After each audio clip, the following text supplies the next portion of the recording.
Okay, hello every one. നമുക്കപ്പോൾ entrepreneurship and startup ecosystem എന്ന paper ഒന്ന് റിലീസ് ചെയ്യാം, ഒന്ന് ഓടിച്ച് നോക്കുകയാണ് ഇമ്പോർട്ടൻ്റ് ആയിട്ടുള്ള കാര്യങ്ങൾ. പറഞ്ഞു തുടങ്ങുന്നത് കോൺസെപ്റ്റ് ഓഫ് ഓൺട്രപ്രണർഷിപ്പാണ്. ഓൺട്രപ്രണർഷിപ്പിൻ്റെ അകത്ത് നമുക്ക് വർഷങ്ങളായിട്ട് നമ്മൾ പലപ്പോഴും കേൾക്കുന്ന കാര്യങ്ങളാണ്, എന്നാൽ എഴുതാനുള്ള കാര്യമുണ്ട്. ഓക്കെ, ആദ്യം പറയുന്നത് കോൺസെപ്റ്റ് ഓഫ് ഓൺട്രപ്രണർഷിപ്പ്. എന്താണ് ഓൺട്രപ്രണർഷിപ്പ് എന്ന് പറഞ്ഞൊരു ഐഡിയ വേണം. എന്താണ് വളരെ ബേസിക്കായിട്ട് പറഞ്ഞാൽ ഇന്നോവേറ്റീവായിട്ടുള്ളൊരു ബിസിനസ് തുടങ്ങുക എന്നൊരു സംഭവമാണ്. ഓക്കെ, സാധാരണ നമ്മൾ വെറുതെ ഒരാൾ ബിസിനസ് തുടങ്ങി അയാളൊരു ബിസിനസ് ഓണറാണ് എന്ന് പറയുന്നതിൽ നിന്ന് വ്യത്യസ്തമായിട്ട് ഓൺട്രപ്രണർ എന്ന് പറയുമ്പോൾ നമ്മളവിടെ വിചാരിക്കുന്ന ഒരു കാര്യം, എന്തോ ഒരു ഓപ്പർച്യൂണിറ്റി പുള്ളി കണ്ടെത്തി. ഓക്കെ, വളരെ ഇന്നോവേറ്റീവായിട്ടുള്ള എന്തോ ഒരു ഓപ്പർച്യൂണിറ്റി കണ്ടെത്തി അതുമായിട്ടൊരു ബിസിനസ് തുടങ്ങാം, ഒരു എൻ്റർപ്രൈസ് തുടങ്ങാമെന്ന് പറഞ്ഞ് മുന്നിലേക്ക് വരുന്ന ആളാണ് ഓൺട്രപ്രണർ. അയാളുടെ ആ ഒരു വെഞ്ചറിനാണ് നമ്മൾ ഓൺട്രപ്രണർഷിപ്പ് എന്ന് വിളിക്കുന്നത്. അയാളുടെ ഒരു ക്യാരക്ടറിസ്റ്റിക്സിനാണ് ഓൺട്രപ്രണർഷിപ്പ് എന്ന് വിളിക്കുന്നത്. ഫീച്ചേഴ്സ് ഓഫ് ഓൺട്രപ്രണർഷിപ്പ് ഈ പറഞ്ഞ പോലെ എന്തായാലും ഇന്നോവേറ്റീവ് ആയിട്ടുള്ളൊരു ഐഡിയ ആയിരിക്കും, റിസ്ക് എടുക്കാൻ തയ്യാറായി വന്ന ആളായിരിക്കും. അല്ലാതെ ഈ പറഞ്ഞ പോലെ പരമ്പരാഗതമായ ജോലി എന്തെങ്കിലും അല്ലെങ്കിൽ ഒരു ബിസിനസ് ചെയ്ത് പോകുന്ന ഒരാളെ ഓൺട്രപ്രണർ നമ്മൾ വിളിക്കാറില്ല, വെറുതെ ബിസിനസ് എന്ന് വിളിക്കാറുള്ളൂ അല്ലേ. പിന്നെ അയാൾ എന്തോ ഒരു ഓപ്പർച്യൂണിറ്റി മുന്നിൽ കണ്ടുകൊണ്ടാണ് വന്നത്. അയാളുടെ മുമ്പിൽ എന്തുണ്ട്, നമ്മളാരും കാണാത്ത എന്തോ ഒരു യൂസ് ഓഫ് റിസോഴ്സ് അയാൾ കാണുന്നുണ്ട്. അതുകൊണ്ടാണ് അയാൾ എന്തായി മാറുന്നത്, ഓൺട്രപ്രണറായി മാറുന്നത് അല്ലേ. നമ്മൾ പല ഓൺട്രപ്രണേഴ്സിനെ കാണുന്നുണ്ട്, ഈ വേസ്റ്റിൽ നിന്ന് ഇലക്ട്രിസിറ്റി ഉണ്ടാക്കുന്നു, അല്ലെങ്കിൽ പൂവിൻ്റെ വേസ്റ്റ് ചെയ്യുന്ന അഗർബത്തി ഉണ്ടാക്കുന്നു. അങ്ങനെ നമ്മൾ കാണാതെ പോയി എന്തൊക്കെയോ കണ്ട ആളാണ് എന്തായി മാറിയത്, ഓൺട്രപ്രണറായി മാറിയത്. അപ്പോൾ അയാൾ ചെയ്ത സാധനങ്ങൾ നമ്മുടെ ചുറ്റുമുണ്ട്, എന്നാൽ നമ്മളാരും അത് ശ്രദ്ധിച്ചില്ല. സോ ഓൺട്രപ്രണർഷിപ്പ് എന്താണ്, ഓൺട്രപ്രണർ എന്താണെന്നുള്ളൊരു ഐഡിയ ഉണ്ടാവുക. പിന്നെ വാട്ട് ഈസ് ദ പ്രോസസ്സ് എന്ന് ചോദിച്ചാൽ, ഒരാൾ ഓൺട്രപ്രണർഷിപ്പ് ചെയ്യുന്നതിൻ്റെ പ്രോസസ്സ് എന്ന് ചോദിച്ചാൽ, ഏറ്റവും ആദ്യം നമുക്കറിയാം ഒരു ബിസിനസ് തുടങ്ങുക എന്നുള്ള സാധനം തന്നെയാണ് നമ്മളിപ്പോൾ പലപ്പോഴും ചർച്ച ചെയ്യാറുണ്ടല്ലോ, നമുക്കൊരു ബിസിനസ് ചെയ്താലോ. അപ്പോൾ ഏറ്റവും ആദ്യം നമുക്ക് വേണ്ട സാധനം എന്താ, ഒരു ഐഡിയ വേണം അല്ലേ. We have to find idea. അപ്പോൾ എന്തായിരിക്കും നമ്മുടെ ബിസിനസ്, എങ്ങനെ അത് വ്യത്യസ്തമാവും എന്നൊക്കെ പറഞ്ഞ് ഐഡിയ ഉണ്ടാക്കുന്നു. ആ ഐഡിയയിൽ നിന്ന് നമ്മൾ എന്ത് ചെയ്യുന്നു, ഒരു പ്ലാൻ വരച്ച് തയ്യാറാക്കുന്നു. നമ്മളൊരു കോൺസെപ്റ്റ് പ്രിപ്പയർ ചെയ്യും. ആ പ്ലാൻ്റെ അകത്ത് ഇതെങ്ങനെ പ്രാവർത്തികമാക്കും, എന്തൊക്കെ കാര്യങ്ങൾ നമുക്ക് വേണ്ടി വരും, ഈ പറഞ്ഞ കാര്യങ്ങൾ നമ്മൾ എങ്ങനെ ഉണ്ടാക്കും എന്ന് പറഞ്ഞ ഒരു ഇവാലുവേഷൻ നടത്തും. ഓക്കെ, അപ്പോൾ നമ്മൾ ഐഡിയ കണ്ടെത്തി, അതിനുവേണ്ടി ഒരു പ്ലാൻ കണ്ടെത്തി. പ്ലാനിൽ നിന്ന് നമ്മൾ നേരെ പോകുന്നത് ഫൈൻഡിങ് റിസോഴ്സസ്. ഏറ്റവും ആദ്യം ഫണ്ട് കണ്ടെത്തുക എന്നുൾപ്പെടെയുള്ള എല്ലാ റിസോഴ്സും വേണം. എല്ലാ റിസോഴ്സും ഇമ്പോർട്ടൻ്റ്. ഫണ്ട് കിട്ടിയെന്ന് ഒറ്റ കാരണം കൊണ്ട് ഒരു ബിസിനസ് സക്സസ്ഫുൾ ആവാൻ പോകുന്നില്ല. നല്ല പിന്നെ ഹ്യൂമൻ റിസോഴ്സ് ഇല്ലെങ്കിൽ, നല്ല മെറ്റീരിയലുകൾ കയ്യിലില്ലെങ്കിൽ, ഫണ്ട് കിട്ടിയെന്ന് ഒറ്റ കാരണം കൊണ്ട് ഒന്നും നടക്കാൻ പോകുന്നില്ല. അപ്പോൾ എല്ലാ റിസോഴ്സും നമുക്ക് അത്യാവശ്യത്തിന് ഉള്ള ക്വാളിറ്റി നമുക്ക് കണ്ടെത്താൻ പറ്റാം. ഓക്കെ, അങ്ങനെ റിസോഴ്സ് കണ്ടെത്തി കഴിഞ്ഞാൽ പിന്നെ നമ്മുടെ പരിപാടി ലോഞ്ചിങ് ഓഫ് ദ ബിസിനസ്സാണ്. ഓക്കെ, അപ്പോൾ നമ്മൾ ബിസിനസ്സിനെ ആക്ച്വലൈസ് ചെയ്യുന്നു, ലോഞ്ച് ചെയ്യുന്നു. പിന്നെ നമ്മൾ എന്ത് ചെയ്യുന്നു, ഫെർദർ ഗ്രോത്തിന് വേണ്ടിയിട്ടുള്ള കാര്യങ്ങൾ ചെയ്യുന്നു. ഒരു പക്ഷേ നമുക്കൊരു ഇവാലുവേഷൻ്റെ ആവശ്യം അവിടെ വരാം. ഇവാലുവേഷൻ ചെയ്തിട്ട് ഇതിന് നമുക്ക് എന്തെങ്കിലും മാറ്റം വരുത്തണമെന്നൊക്കെ നോക്കി ഫെർദർ ഗ്രോത്തിലേക്ക് നോക്കുന്നു. ഇതാണ് എല്ലാ ബിസിനസ്സിൻ്റെയും കോമൺ ആയിട്ടുള്ളൊരു പാത്ത് എന്ന് പറയുന്നത്. Idea generation, preparing a plan, പിന്നെ finding resources, launching the business and evaluating for further changes and growth. ഇതാണ് ബേസിക് ആയിട്ടുള്ള പ്രോസസ്സ്, ഒന്ന് മനസ്സിലുണ്ടാവട്ടെ. ഇനി ഓൺട്രപ്രണർ എന്ന് പറഞ്ഞാൽ ആരാണ്, അയാളുടെ ടൈപ്സ് എന്തെന്നാണ് ചോദിച്ചിട്ടുള്ളത്. ഓൺട്രപ്രണേഴ്സിൻ്റെ ടൈപ്പ് എന്താണെന്ന് ചോദിച്ചാൽ ഏറ്റവും ബേസിക് ആയിട്ടൊക്കെ ഒരുപാട് കാര്യങ്ങളുണ്ട്, അതിലേക്ക് പോകുന്നില്ല. നമ്മളുകൊണ്ട് ഏറ്റവും ബേസിക് ആയിട്ടുള്ള കാര്യം മാത്രം പറയുന്നു. ഒന്നുകിൽ ഇയാൾ ഇന്നോവേറ്റീവ് ആയിരിക്കും, ഇല്ലെങ്കിൽ ഇയാൾ എന്തായിരിക്കും, ഇമിറ്റേറ്റീവ് ആയിരിക്കും. അതായത് 100% ജെന്യൂൻ ആയിട്ടുള്ളൊരു ഐഡിയയും കൊണ്ടുവരുന്നവരുണ്ട്, എന്നാൽ നിലവിലുള്ള എന്തോ ഒന്നിൽ നിന്ന് നമുക്ക് ഇങ്ങനെ ചെയ്താൽ, ഇതിനൊന്ന് വഴിമാറി ചിന്തിച്ചാൽ ശരിയാവത്തില്ല എന്ന് ചിന്തിക്കുന്നവരുണ്ട്. അപ്പോൾ ആ രണ്ട് കാറ്റഗറിയിലാണ് ആൾക്കാർ വരുന്നത്. ഒന്നുകിൽ ഇന്നോവേറ്റീവ് ആയിരിക്കും, അല്ലെങ്കിൽ ഇമിറ്റേറ്റീവ് ആയിരിക്കും. അല്ല, നമുക്ക് ഒരുപാട് പറയാം, ഒരുപാട് ടൈപ്സ് വെറുതെ പറയാം. ബട്ട് റിവിഷനാണല്ലോ, സിമ്പിളായിട്ട് ഞാൻ പറഞ്ഞു പോകുന്നതേ ഉള്ളൂ. ഓൺട്രപ്രണറിൻ്റെ ഫംഗ്ഷൻ എന്താണെന്ന് ചോദിച്ചാൽ എല്ലാം ഈ പറഞ്ഞ നമ്മൾ പ്രോസസ്സ് ഓർത്താൽ മതി. പ്രോസസ്സിൽ പറയുന്ന എല്ലാ കാര്യങ്ങളിലും അയാളുടെ ഇൻവോൾവ്മെൻറ്റ് ഉണ്ടാകും. ഓക്കെ, കാര്യം ഇയാൾക്ക് എന്തില്ല, ഒരു പ്രോപ്പർ ബിസിനസ് സ്ട്രക്ചർ പോലെ ഓരോന്നും ചെയ്യാൻ ഓരോ ആൾ എത്തിയിട്ടില്ല. എത്താത്തത് കൊണ്ട് എല്ലാം അയാൾ തന്നെ ആയിരിക്കും ഇനിഷ്യേറ്റ് ചെയ്യുന്നത്. ഒരു ഐഡിയ കണ്ടെത്തുന്നതിൽ ഓൺട്രപ്രണറിൻ്റെ റോളുണ്ട്, പ്ലാൻ ഡെവലപ്പ് ചെയ്യുന്നതിൽ, റിസോഴ്സ് കണ്ടെത്തുന്നതിൽ, ലോഞ്ച് ചെയ്യുന്നതിൽ എല്ലാം ഇയാളുടെ റോൾ കാണും. പിന്നെ അത് ലോഞ്ച് ചെയ്തതിന് ശേഷം ഒരു പക്ഷേ ഇയാൾക്ക് കീഴിൽ ആൾക്കാരൊക്കെ വന്നെന്നിരിക്കും. പക്ഷെ അതുവരെ എല്ലാ പ്രോസസ്സും ആരുടെ കൈ കൂടെ തന്നെയാണ് പോകുന്നത്, ഓൺട്രപ്രണറിൻ്റെ കൈ കൂടെ തന്നെയാണ് പോകുന്നത്. പിന്നെ പുള്ളിയുടെ ട്രേറ്റ്സ് ചോദിച്ചിട്ടുണ്ട്, ഇതൊക്കെ വെറുതെ നമുക്ക് കൈയിട്ട് എഴുതാനുള്ളതേ ഉള്ളൂ, അത്ര പ്രോപ്പർ ഡെപ്ത് കാര്യങ്ങളൊന്നുമില്ല. ഓക്കെ, എന്താ പറയുക, പുള്ളി ഭയങ്കര ഇന്നോവേറ്റീവ് ആയിരിക്കും, പ്രോബ്ലം സോൾവിങ് ആളായിരിക്കും, എപ്പോഴും ഓപ്പർച്യൂണിറ്റി സീക്ക് ചെയ്യുന്ന ആളായിരിക്കും എന്നൊക്കെ പറഞ്ഞിട്ട് കുറേ വാക്കുകളൊന്നും മനസ്സിലുണ്ടാകട്ടെ, നമുക്ക് കൈ നീട്ടി എഴുതാനുള്ളതേ ഉള്ളൂ. അല്ലാതെ എന്താ കൃത്യം ഇന്നതാണ് ഉത്തരം എന്ന് പറയാനായിട്ട് ഇതിൻ്റെ അകത്തില്ല. ഒന്ന് ആലോചിച്ചാൽ മതി, നമുക്ക് എന്ത് കിട്ടും. ഒരു പുതിയ നമ്മളൊരു സാധാരണക്കാരിൽ നിന്ന് ഒരു ബിസിനസ് സ്വന്തമായിട്ട് ചെയ്യാമെന്ന് പറഞ്ഞ് ഇറങ്ങിത്തിരിക്കുന്ന ഒരുത്തരിൽ നിന്ന് കാണുന്ന ആ ഒരു ചേഞ്ചാണ്, വ്യത്യാസത്തെക്കുറിച്ചാണ് ട്രേഡ് കാറ്റഗറൈസ് ചെയ്യുന്നത്. പിന്നെ role of entrepreneurship in economic development, അതും ഒരു ജനറൽ ക്വസ്റ്റ്യനാണ്. എന്താ പറയുക, നമുക്കിപ്പം ഒരുപാട് ഓപ്പർച്യൂണിറ്റികൾ ഉണ്ടാക്കും, നമ്മുടെ GDP-യിൽ ഒരു ഹൈക്ക് ഉണ്ടാക്കും എന്നൊക്കെ പറഞ്ഞ് സ്ഥിരം പറയുന്ന സാധനങ്ങൾ. Hope you can write it in your own. അല്ലാതെ കാണാതെ പഠിച്ച് എഴുതേണ്ട ആവശ്യമില്ല, കുറേ കാര്യങ്ങൾ കയ്യിൽ നിന്ന് എഴുതാൻ പറ്റും. നമ്മുടെ എക്കോണമിയുടെ ഡെവലപ്മെൻറ്റിന് വേണ്ടിയിട്ട് ഓൺട്രപ്രണേഴ്സിന് വരുന്നില്ല. ഇപ്പോൾ പലരും ചർച്ച ചെയ്യുന്നൊരു കാര്യമാണ്, നമ്മൾ ജോലി ചെയ്യുന്നവരെക്കാളും ജോലി കൊടുക്കുന്നവർ വന്നാലുള്ള ഗുണങ്ങൾ. ഒരുപാട് പേർക്ക് തൊഴിൽ കിട്ടുന്നു, വ്യത്യസ്തമായ ഒരു ഇൻകം ഇത് കിട്ടുന്നു എന്നൊക്കെ പറഞ്ഞിട്ട് ആ ഒരു ആംഗിളിൽ കൂടിയാണ് ഇത് പറഞ്ഞു പോകുന്നത്. പിന്നെ കൺസ്ട്രെയിൻസ് എന്തൊക്കെയാണ്, ഇപ്പോൾ നിലവിലുള്ള പ്രശ്നങ്ങൾ എന്തൊക്കെയാണ് അല്ലേ.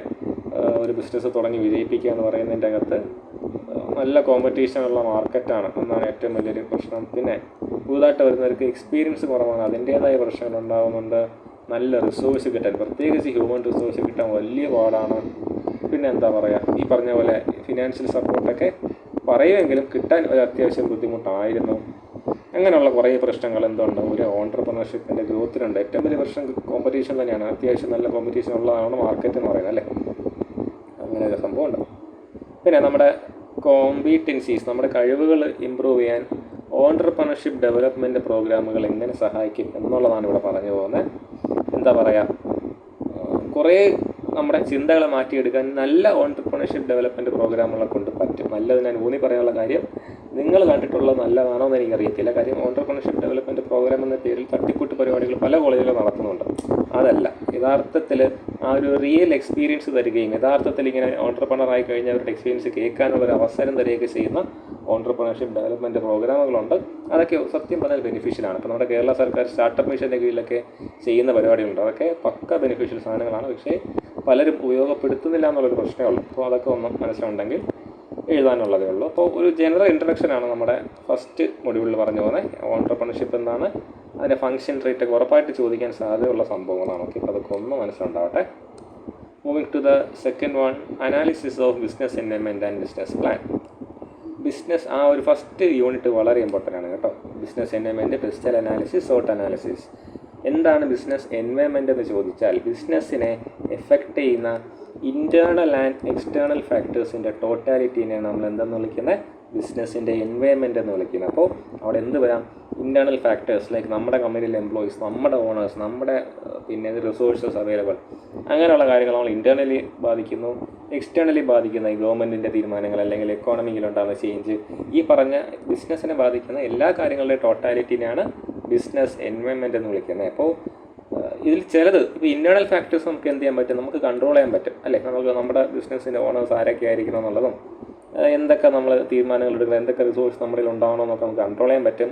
എന്നാൽ എക്സ്റ്റേണൽ ഫാക്ടേഴ്സിനെ നമുക്ക് കൺട്രോൾ ചെയ്യാൻ പറ്റത്തില്ല. അപ്പോൾ ഈ പറഞ്ഞ രണ്ട് സാധനങ്ങളെയും മാനേജ് ചെയ്തുകൊണ്ട് പോകുന്ന പരിപാടിയാണ് മാനേജ്മെൻറ്റ് ഓഫ് ബിസിനസ് എൻവയൺമെൻറ്റ് എന്ന് പറയുന്നത്. അപ്പോൾ അനാലിസിസ് ഓഫ് ബിസിനസ് എൻവയൺമെൻറ്റ് എന്തിനു വേണ്ടിയിട്ടാണ് ചെയ്യുന്നത്, നമുക്ക് മനസ്സിലാവണം എങ്ങനെയാണ് നമ്മുടെ ഇൻറ്റേർണൽ ആൻഡ് എക്സ്റ്റേണൽ ഫാക്ടേഴ്സ് നമ്മളെ ബാധിക്കുന്നത് എന്നുള്ളത്.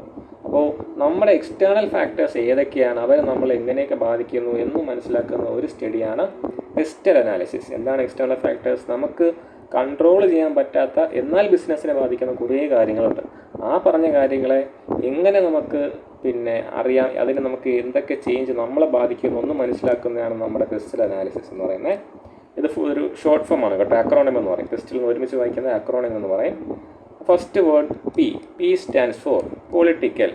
നമ്മുടെ സർക്കാർ അല്ലേ, നമ്മുടെ സർക്കാർ ആരാണെന്നുള്ളത് നമ്മുടെ ബിസിനസ്സിനെ ഉറപ്പായിട്ടും ബാധിക്കും. ചില സർക്കാരുകൾ ഭയങ്കര ഓൺട്രപ്രണർ ഫ്രണ്ട്ലി ആയിരിക്കും, മറ്റു ചില സർക്കാർ അങ്ങനെ ആയിരിക്കണമെന്നില്ല. ഞാൻ ഒരു പാർട്ടീനെ ഉദ്ദേശിച്ച് പറയുന്നതല്ല, പൊതുവെ പറയുന്നതാണ്. ചിലപ്പോൾ ഒരു സർക്കാർ വന്നതിന് ശേഷം ഓൺട്രപ്രണേഴ്സ് ഭയങ്കര ഹൈക്ക് ഉണ്ടായിട്ടുണ്ടാവാം. അപ്പോൾ ആ പാർട്ടിയാണ് ഇപ്പോൾ റൂളിങ്ങിൽ ഇരിക്കുന്നതെങ്കിൽ നമുക്ക് ഗുണകരമാണ്. അതേസമയം വേറൊരു പാർട്ടി വന്നിട്ട് ഈ ഓൺട്രപ്രണേഴ്സിന് ഒരു വിലയും കൊടുക്കുന്നില്ല എന്നുണ്ടെങ്കിൽ, ആ പാർട്ടിയാണ് റൂളിങ്ങിൽ ഇരിക്കുന്നതെന്നുണ്ടെങ്കിൽ നമുക്ക് വലുതായിട്ട് ഗുണം ഉണ്ടാകാൻ പോകുന്നില്ല. അപ്പോൾ ഈ പാർട്ടി ആര് വരണം പോകണമെന്നൊന്നും നമ്മളല്ല തീരുമാനിക്കുന്നത്. സ്റ്റിൽ വന്നു പോകുന്ന പാർട്ടികൾ എന്ത് ചെയ്യുന്നുണ്ട്, നമ്മുടെ ബിസിനസ്സിനെ ബാധിക്കുന്നുണ്ട്. It effect business but we can control them അല്ലേ. അതുകൊണ്ട് പൊളിറ്റിക്സ് എന്ന് പറയുന്നത് ഒരു ഇമ്പോർട്ടൻറ്റ് ഫാക്ടറാണ്. നമുക്കൊന്നും ചെയ്യാനില്ലെങ്കിലും നമ്മൾ മനസ്സിലാക്കി വെച്ചേക്കണം ഇപ്പോഴത്തെ പൊളിറ്റിക്കൽ സ്ഥിതി നമ്മളെ എങ്ങനെ ബാധിക്കും എന്നുള്ളത്. രണ്ടാമത് പറയുന്നത് എക്കണോമിക്സിനെ കുറിച്ചാണ്. നമ്മുടെ എക്കോണമി അല്ലേ, നമ്മുടെ എക്കോണമിയിലുണ്ടാകുന്ന ചേഞ്ചസ്. ഇപ്പോൾ നമ്മുടെ സാമ്പത്തിക സ്ഥിതി വളരെ നന്നായിട്ട് നിൽക്കുന്നു എന്ന് പറഞ്ഞാൽ ഉറപ്പായിട്ടും നമ്മൾ ഏതൊരു ബിസിനസ് ആയിരുന്നാലും നമുക്ക് നല്ലതുപോലെ ബാധിക്കും. നല്ലൊരു ഇമ്പാക്റ്റ് ഉണ്ടാവും. മോശമാണെങ്കിൽ ഒരു മോശം ഇമ്പാക്റ്റും ഉണ്ടാവും. അപ്പോൾ നമ്മളെ കൊണ്ട് കൺട്രോൾ ചെയ്യാൻ പറ്റില്ലെങ്കിൽ നമ്മുടെ എക്കോണമി എങ്ങനെയാണ് പോകുന്നത് എന്നുള്ളത് നമ്മുടെ കൺസേണിൽ വരുന്ന കാര്യമാണ്. മൂന്നാമത് നമ്മുടെ സോഷ്യൽ ഫാക്ടേഴ്സ്, നമ്മുടെ സൊസൈറ്റിയിൽ ഒരു വലിയൊരു കലഹം നടന്നുകൊണ്ടിരിക്കുമ്പോൾ നമുക്ക് അവിടെ ചെന്നിട്ട് ഇതാ എൻ്റെ സാധനം വാങ്ങുമെന്ന് പറഞ്ഞ് നിൽക്കാൻ പറ്റുമോ? പറ്റത്തില്ല അല്ലേ? അതുപോലെ തന്നെ നമ്മുടെ സൊസൈറ്റിക്ക് അതിൻ്റേതായ വിശ്വാസങ്ങളും ആചാരങ്ങളും അങ്ങനെ പലതും ഉണ്ട്. ഇതിനെയൊക്കെ ബാധിക്കുന്നതാണ് നമ്മുടെ പ്രൊഡക്റ്റെങ്കിൽ, നമ്മൾ കൊടുക്കുന്ന സർവീസ് എങ്കിൽ ആൾക്കാർ അതിലേക്ക് മുഖം തിരിക്കത്തേയുള്ളൂ. അപ്പോൾ അതും നമ്മൾ എന്ത് ചെയ്യണം, മനസ്സിലാക്കേണ്ട കാര്യമാണ്. പിന്നെ ടെക്നോളജി അല്ലേ, വലിയൊരു ഫാക്ടറാണ്. വലിയൊരു ഉദാഹരണമാണ് നമ്മുടെ കൊഡാക്ക് കമ്പനിക്കാർക്ക് പറ്റിയൊരു സംഭവം. അവരെന്ത് ചെയ്തില്ല, അവരുടെ ചുറ്റുമുള്ള ടെക്നോളജി വളരുന്നത് അവർ ശ്രദ്ധിച്ചില്ല. അതുകൊണ്ട് എന്ത് സംഭവിച്ചു, അവർ ലെൻസല്ലല്ലോ നമ്മുടെ ഫിലിം ഇട്ടുള്ള ക്യാമറയിൽ നിന്ന് ഡിജിറ്റൽ ക്യാമറയിലേക്ക് മാറാൻ വൈകിപ്പോയതുകൊണ്ട് കൊഡാക്ക് എന്ന് പറയുന്ന കമ്പനി ക്യാമറയുടെ ഇൻഡസ്ട്രിയിൽ നിന്ന് തന്നെ പുറത്തായിപ്പോയി. എന്തുകൊണ്ടാണ്? അവർ ടെക്നോളജിയുടെ ഗ്രോത്ത് ശ്രദ്ധിച്ചില്ല എന്നുള്ള കാര്യമാണ് അല്ലേ. പിന്നെ എൻവയൺമെൻറ്റൽ ഫാക്ടേഴ്സ് കൊണ്ട് ഉദ്ദേശിക്കുന്നത് നമ്മൾ എന്തുമാത്രം എക്കോ ഫ്രണ്ട്ലി ആകുന്നു എന്നുള്ളത് പോലും നമ്മുടെ ബിസിനസ്സിൻ്റെ നിലനിൽപ്പിന് ആവശ്യമാണ്. ഫോർ എക്സാമ്പിൾ നമ്മുടെ സ്റ്റാർബക്സ് ഒക്കെ ഇപ്പോൾ എന്തിലേക്ക് മൂവ് ചെയ്യുന്നുണ്ട്, 100% എക്കോ ഫ്രണ്ട്ലി പാക്കേജിങ്ങിലേക്ക് മൂവ് ചെയ്യുന്നുണ്ട്. അവർക്കറിയാം ഒട്ടും വൈകാതെ എക്കോ ഫ്രണ്ട്ലി പാക്കേജ് മാത്രമേ ഉപയോഗിക്കാൻ പറ്റൂ എന്നുള്ളൊരു സാഹചര്യം വരും. അപ്പോൾ നമ്മൾ പെട്ടെന്ന് കയറി മാറാൻ നടന്നെന്ന് വരത്തില്ല. അതുകൊണ്ടാണ് പയ്യെ അവരെന്ത് ചെയ്യുന്നത്, അതിലേക്ക് മാറുന്നതിനെക്കുറിച്ച് ചിന്തിക്കുന്നത്. Finally we have legal factors എന്ന് പറയുന്നത് നിയമം. ഓരോ രാജ്യത്തെ നിയമം. ഇപ്പോൾ നമ്മളെ രാജ്യത്തായിരുന്നാൽ പോലും വേറൊരു രാജ്യത്തായിരുന്നാലും അവിടെ ബിസിനസ് ചെയ്യുമ്പോൾ അവിടുത്തെ നിയമം പാലിച്ചേ പറ്റും. അപ്പോൾ അവിടുത്തെ നിയമം നമ്മളെ എങ്ങനെയൊക്കെ ബാധിക്കുന്നു എന്നുള്ളതിനെക്കുറിച്ചും ഒരു ബിസിനസ്സിന് അണ്ടർസ്റ്റാൻഡിങ് ഉണ്ടാവണം എന്നാണ് പറയുന്നത്. ഓക്കെ, അപ്പോൾ ഫിസിക്കൽ അനാലിസിസ് ഇമ്പോർട്ടൻ്റ് ആണ്, ഓരോ വാക്ക് ഓർത്തേക്കുക. സോട്ട് അനാലിസിസും അതുപോലെ ഇമ്പോർട്ടൻ്റ് ആണ്. സോട്ട് അനാലിസിസിൻ്റെ പ്രത്യേകത ഇവിടെ ഇൻറ്റേർണൽ ഫാക്ടേഴ്സും നോക്കുന്നുണ്ട്, എക്സ്റ്റേണൽ ഫാക്ടേഴ്സും നോക്കുന്നുണ്ട്. ഓക്കെ, സ്ട്രെങ്ത്തും വീക്ക്നെസ്സും എന്താണ്, നമ്മുടെ ഇൻറ്റേർണൽ ഫാക്ടേഴ്സ് അല്ലേ. നമുക്ക് നമ്മുടെ സ്ട്രെങ്ത് അറിയാം, നമ്മുടെ വീക്ക്നെസ് അറിയാം, വെളിയിലുള്ളതൊക്കെ അറിയണമെന്നില്ല. അപ്പോൾ ഓപ്പർച്യൂണിറ്റി ത്രെട്ട് എന്ന് പറയുന്നത് ഔട്ട്സൈഡ് കിടക്കുന്നത്, നമ്മുടെ ബിസിനസ്സിൻ്റെ വെളിയിൽ കിടക്കുന്നതാണ് ഓപ്പർച്യൂണിറ്റി ത്രെട്ട്. ഇത് മനസ്സിലാക്കുക എന്നുള്ളതാണ്. അപ്പോൾ നമുക്ക് നമ്മുടെ ബിസിനസ്സിനെ കുറിച്ച് പോസിറ്റീവായിട്ടുള്ള കാര്യവും നെഗറ്റീവായിട്ടുള്ള കാര്യവും മനസ്സിലാക്കി വയ്ക്കുക എന്ന് പറയുന്നത് ഇമ്പോർട്ടൻ്റ് ആണ്. ഓക്കെ, പിന്നെ പറഞ്ഞ mechanism of setting up of two enterprise size and location. അതായത് നമ്മൾ ബിസിനസ്സിൻ്റെ സൈസും ലൊക്കേഷനും തീരുമാനിക്കുമ്പോൾ ശ്രദ്ധിക്കേണ്ട ഫാക്ടേഴ്സ് എന്തൊക്കെയാണെന്നുള്ളതാണ്. ഓക്കെ, ബിസിനസ്സിൻ്റെ സൈസ് എന്തായിരിക്കണം എന്നുള്ളത്, ബിസിനസ്സിൻ്റെ ലൊക്കേഷൻ എവിടെ ആയിരിക്കണം എന്നുള്ളത്, ഇത് നമ്മുടെ മാനേജ്മെൻറ്റിൻ്റെ ഒരു കോൺസെപ്റ്റാണ്. Okay, size and location choose ചെയ്യുമ്പോൾ എന്തൊക്കെ ഫാക്ടേഴ്സ് നോക്കണം. ഫോർ എക്സാമ്പിൾ, ബിസിനസ്സിൻ്റെ സൈസ് എന്നുള്ളത് ആ ബിസിനസ്സിൻ്റെ ഓപ്പർച്യൂണിറ്റി അനുസരിച്ചിരിക്കും അല്ലേ. അല്ലാതെ നമുക്ക് ഒരുപാട് സെയിൽ ചെയ്യാൻ പറ്റാത്തൊരു ബിസിനസ്സിന് വേണ്ടി ഒരുപാട് തുക ഇൻവെസ്റ്റ് ചെയ്ത് വലിയൊരു പ്ലാന്റൊക്കെ ബിൽഡ് ചെയ്തെടുക്കുന്നതിൽ എന്തെങ്കിലും അർത്ഥമുണ്ടോ? ഒരർത്ഥമില്ല. അപ്പോൾ ഈ പറഞ്ഞ പോലെ ബിസിനസ്സിൻ്റെ നേച്ചർ എന്താണ്, ബിസിനസ്സിൻ്റെ സ്കോപ്പ് എന്താണ്, പിന്നെ ബിസിനസ്സിൻ്റെ റിക്വയർമെൻറ്റ് എന്താണെന്നൊക്കെ നോക്കിയിട്ടേ നമുക്ക് അതിൻ്റെ സൈസും ലൊക്കേഷനും തീരുമാനിക്കാൻ പറ്റും. ഞാൻ ജനറലായിട്ട് പറഞ്ഞു പോയതാണ്, ഒരുപാട് ഫാക്ടേഴ്സ് ഉണ്ട് അതിൻ്റെ അത് പറയാനാണെങ്കിൽ. കൈ നിട്ട് എഴുതാനുള്ളതേ ഉള്ളതുകൊണ്ട് ഞാൻ അതിൽ അധികം ഇമ്പോർട്ടൻസ് കൊടുക്കുന്നില്ല. സ്റ്റിൽ ചോദിക്കാൻ സാധ്യതയുള്ളൊരു ചോദ്യമാണ്. ഇത് വളരെ ഇമ്പോർട്ടൻ്റ് ആണ് കേട്ടോ. അടുത്ത യൂണിറ്റ് ഫീസിബിലിറ്റി സ്റ്റഡി. എവിടെയൊക്കെ ഇത് വന്നിട്ടുണ്ടോ അവിടെ എല്ലാം ഫീസിബിലിറ്റി സ്റ്റഡിയെക്കുറിച്ച് സ്ഥിരം ചോദിക്കാറുണ്ട്. അതിൻ്റെ ഫീസിബിലിറ്റി സ്റ്റഡി ഇമ്പോർട്ടൻ്റ് ആയിട്ട് എടുക്കുക. ഓക്കെ, അപ്പോൾ അവിടെ പറയുന്നത് ബിസിനസ് പ്ലാൻ എന്താണ്, അതിൻ്റെ എലമെൻറ്റ്സ് എന്താണ്. ഫീസിബിലിറ്റി സ്റ്റഡി കൊണ്ട് ഉദ്ദേശിക്കുന്നത് ഇതിൻ്റെ നമ്മളിപ്പോൾ നിലവിലൊരു ബിസിനസ് ഐഡിയ ആയിട്ട് മുന്നോട്ട് പോകാൻ തീരുമാനിക്കുന്നു. ഇത് എന്തുമാത്രം പ്രാക്ടിക്കലാണ്, നമ്മൾ കൊണ്ടുപോയ ഐഡിയ എന്തുമാത്രം പ്രാക്ടിക്കലാണ്, അത് ഒരൊറ്റ ആംഗിളിൽ നിന്നല്ല പല ആംഗിളിൽ നിന്ന് നോക്കുമ്പോൾ how far it is possible എന്ന് ചിന്തിക്കുന്നതിനാണ് ഫീസിബിലിറ്റി സ്റ്റഡി കൊണ്ട് ഉദ്ദേശിക്കുന്നത്. അപ്പോൾ ഫീസിബിലിറ്റി എന്ന് ഒറ്റ വാക്കിൽ പറഞ്ഞെങ്കിലും ഇതൊരൊറ്റ കോൺസെപ്റ്റ് അല്ല, ഒരുപാട് കാര്യങ്ങൾ നമ്മൾ നോക്കിപ്പോവും. ഓക്കെ, അതായത് ഏറ്റവും ആദ്യം നമ്മൾ നോക്കും ഈ പറഞ്ഞ സാധനം ഇപ്പോൾ നിലവിലുള്ള മാർക്കറ്റിൽ കൊണ്ടുവന്നാൽ മാർക്കറ്റ് എങ്ങനെയായിരിക്കും പ്രതികരിക്കുക. മാർക്കറ്റിൻ്റെ ഒരു ആംഗിളിൽ നിന്ന് നോക്കുമ്പോൾ ഈ പറഞ്ഞ പ്രൊഡക്റ്റ് ഫീസിബിൾ ആണോ. പിന്നെ ടെക്നിക്കൽ ആസ്പെക്റ്റ്. ഓക്കെ, ടെക്നിക്കൽ ആസ്പെക്റ്റിൽ കൂടെ നോക്കുമ്പോൾ ഈ പറഞ്ഞ സാധനം ഇപ്പോൾ പ്രാവർത്തികമാണ്. അതായത് ഇപ്പോൾ പഴയ ടെക്നോളജി പിന്നെയും കൊണ്ടുവന്ന് കൊടുത്തിട്ട് ആർക്കും കാര്യമില്ല. ലേറ്റസ്റ്റ് ടെക്നോളജി ആണോ, അല്ലെങ്കിൽ ഇപ്പോൾ അംഗീകരിക്കാൻ കഴിയുന്ന ടെക്നോളജി ആണോ ഇത്. പിന്നെ ഈ ഒരു സാധനത്തിൽ ചിലപ്പോൾ ഒരുപാട് വേണ്ടി വരും, ഇൻവെസ്റ്റ്മെൻറ്റ് വേണ്ടി വരും. കിട്ടുന്ന ഒരുപാട് ഇൻവെസ്റ്റ്മെൻറ്റ് ചെയ്യുന്നു, അതിനനുസരിച്ചുള്ള റിട്ടേൺ കിട്ടുമോ. അപ്പോൾ അതിൻ്റെ ഫിനാൻഷ്യൽ സൈഡ് കിട്ടി നോക്കുമ്പോൾ ഈ പറഞ്ഞ ഒരു ഐഡിയ ഫീസിബിൾ ആണോ, പോസിബിൾ ആണോ, പ്രാവർത്തികമാക്കി എടുക്കാൻ പറ്റുമോ. പിന്നെ അതിൻ്റെ ഓപ്പറേഷൻ, എക്കണോമിക് സൈഡ്, അങ്ങനെ നമ്മൾ എന്ത് നോക്കുന്നു, പല സൈഡിൽ കൂടെ നോക്കുന്നു. ഏറ്റവും ബേസിക്കായിട്ട് നോക്കുന്ന കാര്യങ്ങളാണ് ഞാൻ ഇപ്പോൾ പറഞ്ഞത്. എന്താണ് ഈ പറഞ്ഞ പോലെ economical feasibility, operational feasibility, technical feasibility, പിന്നെ financial feasibility and marketing feasibility. അപ്പോൾ മിനിമം 1 2 3 4 5 ഒരു 6 കാര്യം നിങ്ങൾ പറയണം. 6 5 കാര്യം. ഓക്കെ, ഇതിനൊരു ഷോർട്ട് ഫോം ആക്കുകയാണെങ്കിൽ നിങ്ങളുടേതായ ഒരു കംഫർട്ടിൽ ഒരു ഇത് കണ്ടെത്തുക, ഒരു വാക്കാക്കി എടുക്കുക. ഇപ്പോൾ FOTEM ഫോട്ടം എന്നോ അങ്ങനെ എന്തെങ്കിലും ഒരു വാക്കായിട്ട് എടുത്താൽ കുറച്ചും കൂടെ എളുപ്പത്തിൽ ഓർമ്മിക്കാം. ഉറപ്പായിട്ടും ചോദിക്കും ഫീസിബിലിറ്റി സ്റ്റഡി. എൻ്റെ ഒരു എന്താ പറയുക, ഈ ക്വസ്റ്റ്യൻ പേപ്പർ ഞാൻ കണ്ടിട്ടില്ല, എൻ്റേതായ രീതിയിൽ പറയുന്നതാണ് കേട്ടോ. ഓക്കെ, പിന്നെ ബിസിനസ് പ്ലാനിൻ്റെ അകത്തുള്ള കാര്യങ്ങൾ. അപ്പോൾ ഈ ഫീസിബിലിറ്റി സ്റ്റഡി പഠിച്ചു കഴിഞ്ഞാൽ ബിസിനസ് പ്ലാനിനെ കുറിച്ച് പറയുന്നതും കുറച്ചും കൂടെ ക്ലാരിറ്റി കിട്ടി. ഇപ്പോൾ നമ്മൾ പറഞ്ഞ അതേ ഫാക്ടേഴ്സ് തന്നെയാണ് ബിസിനസ് പ്ലാനും കവർ ചെയ്ത് പോകേണ്ട. ഈ പറഞ്ഞ ഓരോ കാര്യങ്ങൾ എങ്ങനെ നമ്മുടെ ബിസിനസ്സിനെ ബാധിക്കുമെന്നുള്ളത്. അപ്പോൾ ഒരു ബിസിനസ് പ്ലാനിൻ്റെ അകത്ത് എന്ത് കാണും, പിന്നെ ഫുൾ ഡീറ്റെയിൽസും കാണണം. അതായത് ഇപ്പം നമ്മളൊന്നും ചെയ്തിട്ടില്ല, നമ്മൾ ഇറങ്ങിയിട്ടില്ല, ബിസിനസ്സിലേക്ക് പോകുന്നേ ഉള്ളൂ. സ്റ്റിൽ നമ്മൾ എന്തൊക്കെയാണ് ആ ബിസിനസ് കൊണ്ട് എക്സ്പെക്ട് ചെയ്യുന്നത്, ഫുൾ കാര്യങ്ങൾ പറയണം. എന്ത് ടൈപ്പ് ഓഫ് ബിസിനസ് ആയിരിക്കും, എന്ത് സൈസ് ആയിരിക്കും നമ്മൾ ഉദ്ദേശിക്കുന്നത്. ഈ ടൈപ്പ് എന്ന് ഉദ്ദേശിച്ചാൽ നമുക്ക് എന്ത് വേണമെങ്കിലും ആവാമല്ലോ. നമുക്കൊരു സാധാരണ ഒരു കമ്പനി ആവാം, പാർട്ണർഷിപ്പ് ആവാം, ഇൻഡിവിജ്വലായിട്ട് പോകുന്നതാവാം, അങ്ങനെ എന്തെങ്കിലുമൊക്കെ ആവാം. പിന്നെ നമ്മൾ ഈ പറഞ്ഞപ്പോൾ ഫീസിബിലിറ്റി എവിടെയൊക്കെ കാണുന്നു എന്നുള്ളത്, മാർക്കറ്റിങ്ങിൻ്റെ ഫീസിബിലിറ്റി എങ്ങനെ കാണുന്നു, ഇത് ഓപ്പറേഷനാക്കി എടുക്കാൻ എന്തുമാത്രം പോസിബിലിറ്റി ഉണ്ട്. കാര്യം നമ്മൾ പ്ലാനിൽ പറയുന്നതാണ്, നമ്മൾ എങ്ങനെ ഇതിനെ പ്രാവർത്തികമാക്കി എടുക്കുമെന്നുള്ള കാര്യം. അപ്പോൾ ബിസിനസ് പ്ലാൻ എന്ന് പറയുന്നത് ഇമ്പോർട്ടൻ്റ് ആണ്. പിന്നെ ബിസിനസ് പ്ലാൻ പ്രിപ്പയർ ചെയ്യുന്ന സ്റ്റെപ്സ് ചോദിക്കുകയാണെങ്കിൽ സാധാരണ നമുക്ക് പറയാമെന്നുള്ളതേ ഉള്ളൂ. എന്ത് ചെയ്യുന്നു, നമ്മൾ ഒന്ന് റിസർച്ച് ചെയ്യുന്നു, റിസർച്ച് ചെയ്തിട്ട് നമ്മൾ ഒന്ന് ഇനിഷ്യൽ ഡ്രാഫ്റ്റ് ചെയ്യുന്നു, ഇനിഷ്യൽ ഡ്രാഫ്റ്റിനെ ഡെവലപ്പ് ചെയ്ത് ഫൈനൽ ഡ്രാഫ്റ്റിലേക്ക് പോകുന്നു. അതിൻ്റെ അകത്ത് ഈ പറഞ്ഞ കാര്യങ്ങളൊക്കെ ഉൾപ്പെടുത്തണം എന്നുള്ളതാണ് ഇമ്പോർട്ടൻറ്റ്. ഓക്കെ, നമുക്ക് ഈ നമ്മുടെ ബിസിനസ്സിൻ്റെ ഫീസിബിലിറ്റിയെക്കുറിച്ച് ബിസിനസ് പ്ലാൻ ഡിസ്കസ് ചെയ്യണം എന്നുള്ളതാണ് ഇമ്പോർട്ടൻറ്റ് പോയിൻ്റ് അവിടുത്തെ. അപ്പോൾ ഫീസിബിലിറ്റി സ്റ്റഡി അത്യാവശ്യം ഇമ്പോർട്ടൻ്റ് ആണ്. അടുത്ത യൂണിറ്റ് പറയുന്ന formalities and procedures in registration of business ആണ്. എന്താ പറയുക, നമ്മൾ ഇന്ത്യയിൽ നമുക്ക് വലിയ പ്രശ്നം വരത്തില്ല. നമ്മളൊരു സോൾ പ്രൊപ്പറേറ്റർഷിപ്പായിട്ട് പോകുകയാണെങ്കിൽ വലിയ പ്രശ്നം വരത്തില്ല. പക്ഷേ നമ്മളൊരു കമ്പനി ഫോമിലേക്ക് നമ്മുടെ ബിസിനസ്സിനെ കൊണ്ട് പോവുകയാണെങ്കിൽ അതിന് അതിൻ്റേതായ നിയമകാര്യങ്ങളുണ്ട്. അപ്പോൾ ഓരോ ടൈപ്പ് ഓഫ് ബിസിനസ്സിനെയും ഗവേൺ ചെയ്യുന്നത് ഓരോ ലോസ് ആണ് അല്ലേ. ഇപ്പം ഒരു സോൾ പ്രൊപ്പറേറ്റർഷിപ്പ് എന്ന് പറയുമ്പോൾ നമുക്ക് അതിന് പ്രത്യേകിച്ച് ലോ ഒന്നുമില്ല. പക്ഷേ നമ്മുടെ ലോക്കൽ ബഡി, നമ്മുടെ മുനിസിപ്പാലിറ്റിയോ പഞ്ചായത്തോ അവർക്ക് എന്ത് ചെയ്യാൻ പറ്റും, നമുക്ക് മേലൊരു കൺട്രോൾ ഉണ്ട്. പാർട്ണർഷിപ്പ് ഫോം ആണെങ്കിൽ പാർട്ണർഷിപ്പ് ആക്ട് ഉണ്ട്. പിന്നെ LLP ആണെങ്കിൽ ലിമിറ്റഡ് ലയബിലിറ്റി പാർട്ണർഷിപ്പ് ആക്ട് ഉണ്ട്. കമ്പനി ആണെങ്കിൽ കമ്പനീസ് ആക്ട് ഉണ്ട്. ഇല്ല ഇനി ഈ പറഞ്ഞ പോലെ വേറെ എന്തെങ്കിലും ആണെന്നുണ്ടെങ്കിൽ പാർട്ണർഷിപ്പിൻ്റെ നമ്മൾ പറഞ്ഞല്ലോ. അങ്ങനെ ഓരോ ടൈപ്പ് ഓഫ് ബിസിനസ്സിന് ഓരോ ലോസ് ഉണ്ട്. ഓക്കെ, അപ്പോൾ ഏത് ടൈപ്പ് ഓഫ് ബിസിനസ് ആണ് എന്നുള്ളതിനെ ആശ്രയിച്ചിരിക്കും ഏത് രീതിക്കാണ് അതിൻ്റെ പ്രൊസീജിയർ പോകുന്നത് എന്നുള്ളത്. രജിസ്ട്രേഷൻ ചെയ്യുന്നത് ഇപ്പോൾ എവിടെയായിരിക്കും, നമ്മളൊരു കമ്പനി ഫോം ആണെന്നുണ്ടെങ്കിൽ മിനിസ്ട്രി ഓഫ് കോർപ്പറേറ്റ് അഫയേഴ്സിൻ്റെ അടുത്ത് തന്നെയാണ് നമ്മുടെ രജിസ്ട്രേഷൻസ് പോകുന്നത്. അതിന് രജിസ്ട്രാർ ഓഫ് കമ്പനി എവിടെ കാണും, എല്ലാ സ്റ്റേറ്റിലും കാണും. നമ്മുടെ എറണാകുളത്തും ട്രിവാൻഡ്രത്തൊക്കെ ഉണ്ട്. ട്രിവാൻഡ്രത്തുണ്ടോ സംശയമുണ്ട്, എറണാകുളത്ത് എന്തായാലും ഉണ്ട്. ഓക്കെ, പിന്നെ അതിൻ്റെ പ്രൊസീജിയർ അത്യാവശ്യം വലുതാണ്. എന്ന് പറഞ്ഞാൽ എന്താ, ആർട്ടിക്കിൾ ഓഫ് അസോസിയേഷൻ ഡ്രാഫ്റ്റ് ചെയ്യുക, മെമ്മോറാണ്ടം ഓഫ് അസോസിയേഷൻ ഡ്രാഫ്റ്റ് ചെയ്യുക, നമ്മുടെ ഒരു കമ്പനിക്ക് വേണ്ടി പാനും ടാനും എടുക്കുക. ഓക്കെ, കമ്പനിക്ക് വേണ്ടി പാൻ എടുക്കുക. പിന്നെ നമ്മുടെ GSTയുടെ ഒരു കാഴ്ചപ്പാടിൽ വരുന്നതാണ്, GSTയുടെ പ്രൊവ്യൂവിൽ വരുന്നതാണെങ്കിൽ GST രജിസ്ട്രേഷൻസ് എടുക്കുക. പിന്നെ ഇതെല്ലാം ചെയ്ത് ഇപ്പം നമുക്ക് ആദ്യം വേണ്ടത് നമ്മൾ ഈ പറഞ്ഞ പോലെ ഒരു പ്രൂഫാണ്. നമ്മൾ എവിടെയാണ് ലൊക്കേറ്റ് ചെയ്യുന്നത്, നമ്മുടെ ടൈപ്പ് ഓഫ് ബിസിനസ് എന്താണെന്നൊക്കെയുള്ള പ്രൂഫാണ്. അത് രജിസ്റ്റർ ചെയ്ത് നമുക്ക് പോകാം. ഇല്ല ഇനി നമ്മൾ ഒരു സ്റ്റാർട്ടപ്പായിട്ടാണ് രജിസ്റ്റർ ചെയ്യുന്നതെന്നുണ്ടെങ്കിൽ നമുക്ക് എന്തുകൊണ്ട് വേറെ രജിസ്ട്രേഷൻ പോർട്ടലും കുറേ എളുപ്പമായ വഴികളുണ്ട്. അതിലേക്ക് നമുക്ക് പിന്നെയും വരാം. പിന്നെ നമുക്കൊരു MSME ആണെന്നുണ്ടെങ്കിൽ, ഓക്കെ, ഒരു മൈക്രോ സ്മോളോ മീഡിയം എൻ്റർപ്രൈസ് എന്നുള്ള രീതിക്കാണ് പോകുന്നതെങ്കിൽ ഉദ്യമആധാർ എന്ന് പറഞ്ഞൊരു വെബ്സൈറ്റ് ഉണ്ട്. രജിസ്ട്രേഷൻ കുറച്ചുകൂടി എളുപ്പമാണ്. നമ്മുടെ ലൊക്കേഷനും കാര്യങ്ങളൊക്കെ ഒന്ന് പ്രോപ്പറായിട്ട് കൊടുത്താൽ മതി. അങ്ങനത്തെ കുറച്ച് ഡോക്യുമെൻറ്റുകളെ വരത്തുള്ളൂ. അപ്പോൾ ഏറ്റവും ഇമ്പോർട്ടൻ്റ് ആയിട്ടുള്ള കാര്യം, കമ്പനി ഫോമിലാണ് പോകുന്നതെന്നുണ്ടെങ്കിൽ നമ്മൾ കുറച്ച് ലീഗൽ ഡോക്യുമെൻറ്റ്സ് ഡ്രാഫ്റ്റ് ചെയ്യേണ്ടി വരും.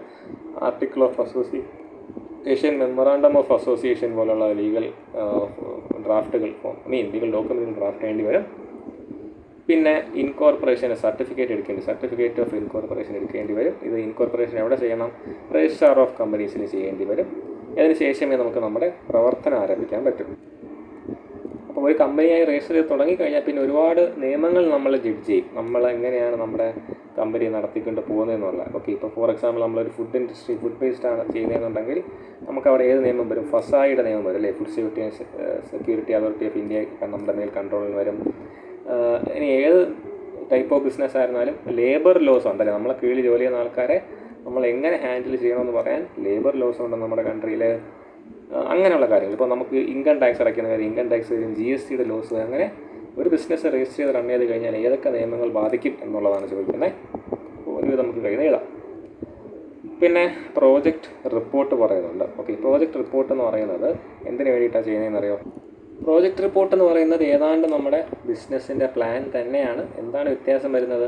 ഇതൊരു പ്രപ്പോസൽ രൂപത്തിലായിരിക്കും ഈ റിപ്പോർട്ട് വരുന്നത്. ഫോർ എക്സാമ്പിൾ, നമ്മൾക്ക് ഫണ്ട് കിട്ടാൻ വേണ്ടി ഇൻവെസ്റ്റേഴ്സിൻ്റെ മുമ്പിൽ കൊണ്ടുവയ്ക്കുന്ന അല്ലെങ്കിൽ ബാങ്കിൻ്റെ മുമ്പിൽ കൊണ്ടുവയ്ക്കുന്ന റിപ്പോർട്ടാണ് ഈ പ്രോജക്റ്റ് റിപ്പോർട്ട് കൊണ്ട് ഉദ്ദേശിക്കുന്നത്. ഓക്കെ, അതിൻ്റെ അകത്ത് എന്തുകൊണ്ട് നമ്മുടെ ബിസിനസ് ഒരു സക്സസ്സായി മാറും എന്നുള്ള രീതിയിൽ നമ്മൾ സംസാരിക്കുന്നുണ്ടാവും.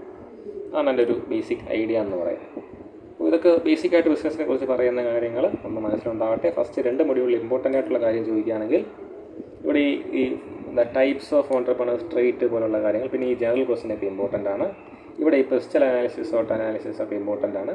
ഫീസിബിലിറ്റി സ്റ്റഡിയും അത്യാവശ്യം ഇമ്പോർട്ടൻ്റ്. ബാക്കിയൊന്നും ചോദിക്കില്ല എന്നല്ല, എന്നാൽ ഒരു പൊതുവെയുള്ള ഈ ടൈപ്പ് ഓഫ് പേപ്പേഴ്സിൽ റിപ്പീറ്റ് ചെയ്ത് കാണുന്ന ക്വസ്റ്റ്യൻസ് ആണ്.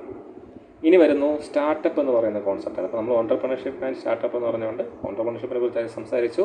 ഇനി സ്റ്റാർട്ടപ്പിലേക്ക് വരികയാണ്. ഓക്കെ, സ്റ്റാർട്ടപ്പിനെ കുറിച്ച് പറയുമ്പോൾ സ്റ്റാർട്ടപ്പ് എന്ന് പറയുന്നത് വളരെ റീസെൻ്റായിട്ട് തുടങ്ങിയ ഒരു കമ്പനിയാണ്. ഓക്കെ, അതിൽ ഈ വളരെ റീസെൻ്റ് എന്ന് പറയുന്നതിന് പലരും പല രീതിക്കാണ് പറയുന്നത്. തുടങ്ങി വർഷങ്ങളായാലും അതിനെ സ്റ്റാർട്ടപ്പ് എന്ന് വിളിക്കാം. 5 വർഷമോ അങ്ങനെ എന്തോ നമ്മുടെ ലോ വീണ്ടും മാറ്റി പറയുന്നുണ്ട്. ഓക്കെ, അപ്പോൾ സ്റ്റാർട്ടപ്പ് എന്ന് പറഞ്ഞാൽ ഈ കഴിഞ്ഞ വർഷം തുടങ്ങിയ കമ്പനി എന്നൊരർത്ഥമില്ല, വളരെ റീസെൻ്റായിട്ട് തുടങ്ങിയ ഒരു കമ്പനിയാണ്. ഈ കമ്പനി ഈ പറഞ്ഞ പോലെ ഒരു എൻ്റർപ്രൈസാണ്, ഒരു ഓൺട്രപ്രണർഷിപ്പ് ഇനിഷ്യേറ്റീവാണ് ഒരു സ്റ്റാർട്ടപ്പ് എന്ന് പറയുന്നത്.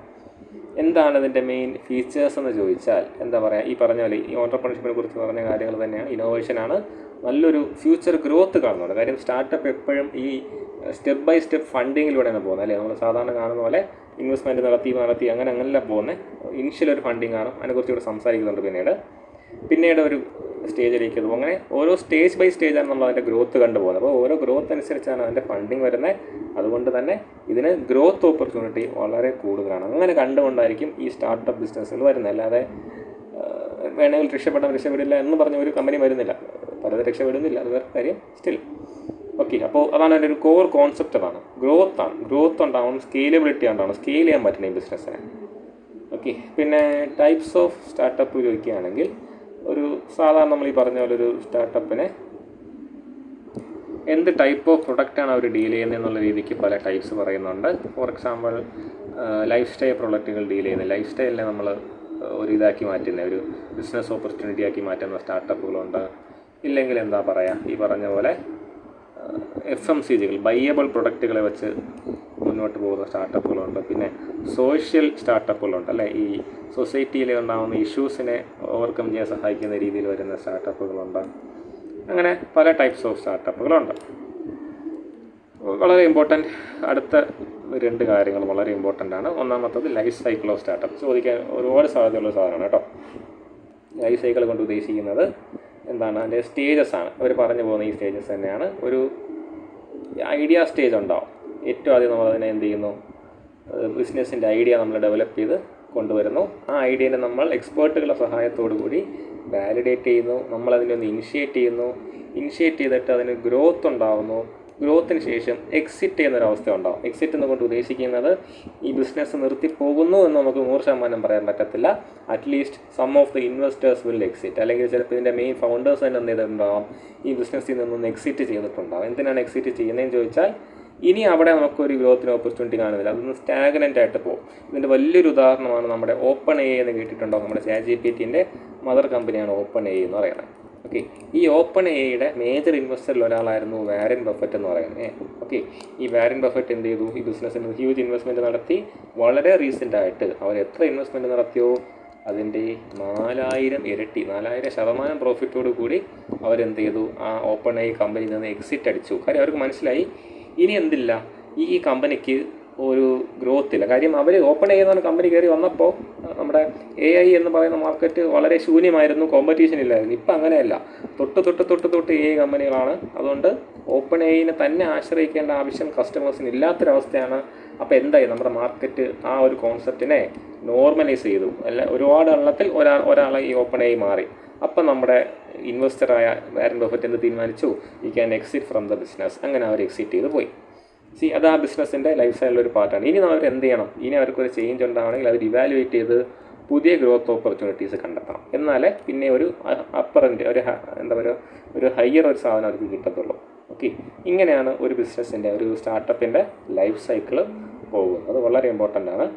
പിന്നെ പറയുന്നു 3 pillars ഓഫ് ഇനിഷ്യേറ്റ് സ്റ്റാർട്ടപ്സ്. ഒരു ബിസിനസ് ഒരു സ്റ്റാർട്ടപ്പ് ഇനിഷ്യേറ്റ് ചെയ്യണമെങ്കിലും തുടങ്ങി വയ്ക്കണമെങ്കിൽ വേണ്ട മേജർ 3 സപ്പോർട്ടുകളെ കുറിച്ചാണ് പറയുന്നത്.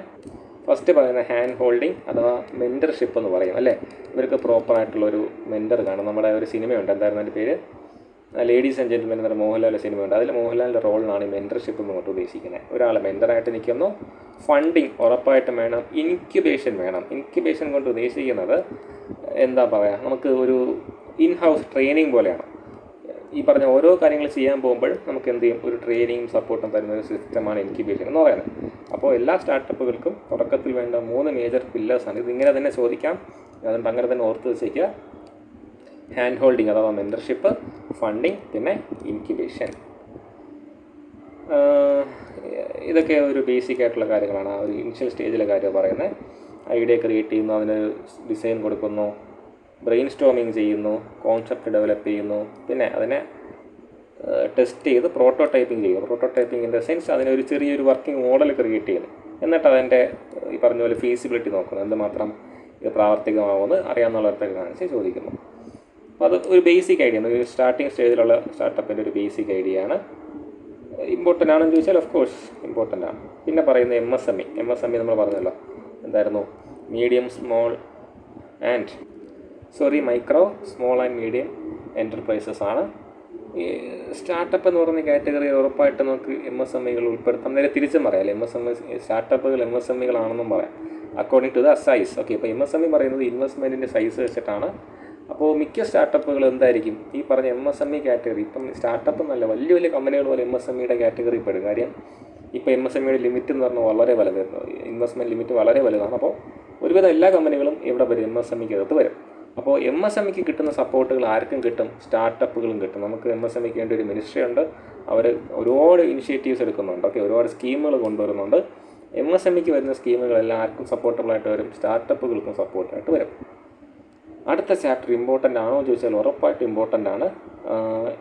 എല്ലാം പഠിക്കാൻ നിന്നാൽ പറ്റത്തില്ല. അപ്പോൾ നിങ്ങൾ പ്രാവർത്തികമായിട്ട് നോക്കേണ്ട കാര്യം എന്താണ്, ഈ ഒരുപാട് സ്കീമുകളുണ്ട്. ഈ പറഞ്ഞു പോകുന്ന സ്കീമുകളെ കുറിച്ച് ഒരു സെൻറ്റൻസ് എങ്കിലും, ഞാനത് പറയുന്നു, ഒരു സെൻറ്റൻസ് എങ്കിലും നിങ്ങൾക്ക് അറിയാമോ എന്ന് നോക്കാം. ഓക്കെ, ഇപ്പോൾ ആസ്പെയർ, സമൃദ്ധി പോലെയുള്ള സ്കീമുകൾ, മുദ്ര സ്കീം, അടൽ ഇന്നോവേഷൻ മിഷൻ, ഇതെല്ലാം ഓരോ സ്കീമാണ്. ഈ പറഞ്ഞ ഇൻസ്റ്റിറ്റ്യൂഷൻസ് ഓരോന്നിനും ഓരോ പർപ്പസ് ഉണ്ട്. അപ്പോൾ നിങ്ങൾ ചെയ്യേണ്ട ഒരു പേപ്പർ എടുത്തിട്ട് എന്ത് ചെയ്യുക, ഈ സ്കീമുകളുടെ പേര് എഴുതുക. അറ്റ്ലീസ്റ്റ് ആണ് പറയുന്നത്, ഒരു സെൻറ്റൻസുകൾ അതിൻ്റെ കോർ ഐഡിയ എന്താണ്. ഒരുപാട് കാര്യങ്ങൾ അവർ പറയും, ഒരുപാട് കഥകൾ പറയാൻ കാണും, പക്ഷേ അതിൻ്റെ കോർ ഐഡിയ എന്താണെന്ന് ഓരോ സെൻറ്റൻസ് എഴുതി നോക്കുക. അത് മാത്രം പഠിച്ചിട്ട് ബാക്കി നിങ്ങൾ സ്വന്തം കയ്യിൽ നിന്ന് എഴുതുക. ബാക്കി എല്ലാം ഏതാണ്ടൊക്കെ ഒരുപോലെ ആയിരിക്കും. എല്ലാത്തിൻ്റെ ഉദ്ദേശം സ്റ്റാർട്ടപ്പുകളെ സപ്പോർട്ട് ചെയ്യാൻ വളരെ സഹായിക്കുക എന്നുള്ളത് തന്നെയാണല്ലോ.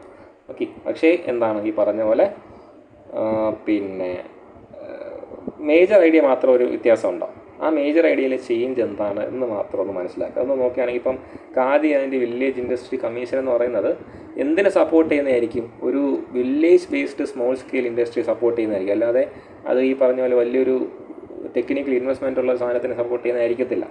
അവിടെ അവരുടെ കൺസേൺ ഈ ഖാദി എന്ന് പറയുന്ന ഒരു സംഭവത്തിൻ്റെ ഡെവലപ്മെൻറ്റും പിന്നെ ഈ പറഞ്ഞ പോലെ വില്ലേജിൻ്റെ അകത്ത് വരുന്ന വില്ലേജ് പീപ്പിളിനെ സപ്പോർട്ട് ചെയ്ത ഇൻഡസ്ട്രിയുടെ കാര്യമായിരിക്കും.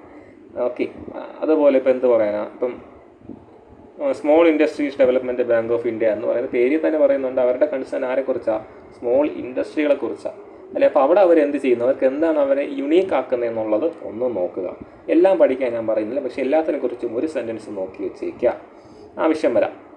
ഓക്കെ, ഡിപ്പെൻസ്, നമുക്ക് അറിയാലോ, ആദ്യമായിട്ടാണ് ഈ ക്വസ്റ്റ്യൻ പേപ്പർ വരുന്നത്, അപ്രോച്ച് എന്താണെന്ന് അറിയത്തില്ല, സ്റ്റിൽ പറ്റുന്ന പോലെ നോക്കാം. പിന്നെ 50 സാധാരണ ചോദിക്കാറില്ല. ഇതൊക്കെയാണ് എനിക്ക് ഇമ്പോർട്ടൻ്റ് ആയിട്ട് പറയാനുള്ളത്. സെക്കൻഡ് മൊഡ്യൂളും തേർഡ് മൊഡ്യൂളും ഇമ്പോർട്ടൻ്റ് ആണ്. ഓക്കെ, അത്യാവശ്യം കാര്യങ്ങൾ വരാറുണ്ട്. ഫസ്റ്റ് മൊഡ്യൂൾ നമുക്ക് ഒരുവിധം കയ്യിൽ നിന്ന് എഴുതാനുള്ളതേ ഉള്ളൂ. സെക്കൻഡ് മൊഡ്യൂൾ സ്ഥിരം വരും. നമുക്ക് പ്രോജക്റ്റ് ഫിനാൻസ് എന്നൊക്കെ പറഞ്ഞ് പണ്ടുണ്ടായിരുന്ന പേപ്പറിലേക്ക് ഒരു ചായ ഉള്ളതുകൊണ്ട് അതിന് ചോദ്യങ്ങൾ വരാം. എന്തായാലും ഒന്ന് നോക്കുക. എന്തെങ്കിലും ഞാനൊന്ന് ക്ലാരിഫൈ ചെയ്യണോ, ഒന്ന് റിപ്പീറ്റ് ചെയ്യണമെന്നുണ്ടെങ്കിൽ please let me know. Okay, thank U.